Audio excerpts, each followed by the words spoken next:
I told y'all the last several days, soak in the sunshine. And I did, I will say, especially yesterday. I was like, oh, thank yes, you. absolutely. It was so nice. It was so nice. And now we're just dealing with this cloud cover.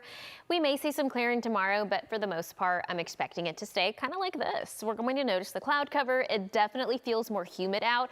I was at Fair Park this morning. It was a little foggy. We had some mist. That is why this hair is up, if y'all were wondering. Temperatures are going to climb into the mid 70s for this afternoon. Not quite as hot as yesterday, and that has to do with the added cloud cover. But look at this, the south wind all day, anywhere between 10 to 20 miles per hour. This is going to help increase our Gulf moisture. So if you step out and you're saying, hey, it kind of feels a little more humid, you're not wrong. It absolutely does.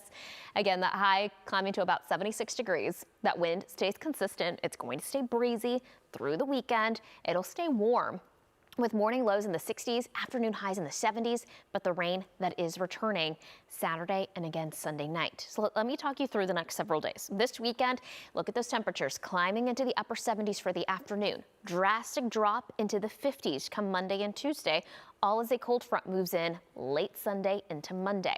Temperatures do climb just a tad middle part of next week, but another cool down is going to be in store for us next weekend. Let's just focus on this weekend though. We're expecting higher humidity the remainder of the weekend. We've talked about this number all week. The higher it is, the more moisture there is. And that number definitely has climbed since yesterday. We're back into the 50s with that dew point, meaning, oh, it's getting to that sticky category, which we usually classify it at 60. We're going to get there by Sunday. So let me go ahead and show you our rain coverage. Today, it's not a lot. Tomorrow, about 20% coverage, mainly east of the Metroplex. It goes up to 70% coverage Sunday afternoon. Sunday night, 90% coverage, and then it dwindles down through the morning on Monday. Rain chances go completely away middle part of next week. Let's show you the timeline. We're going to see the cloud cover the remainder of the day today. This is now overnight tonight into Saturday morning. You can see the cloud cover across the entire area.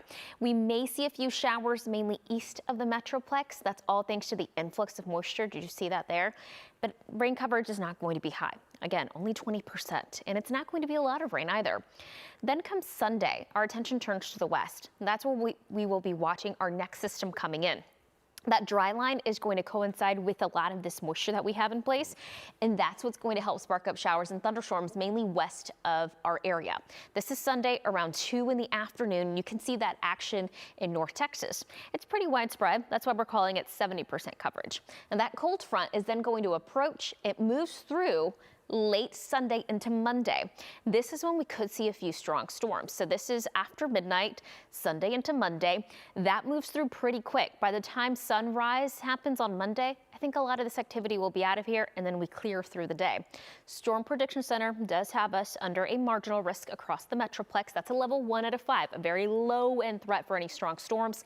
Slight risk closer to the Red River. The closer you are to the Red River, the higher the rain totals will be, closer to about ½ an inch.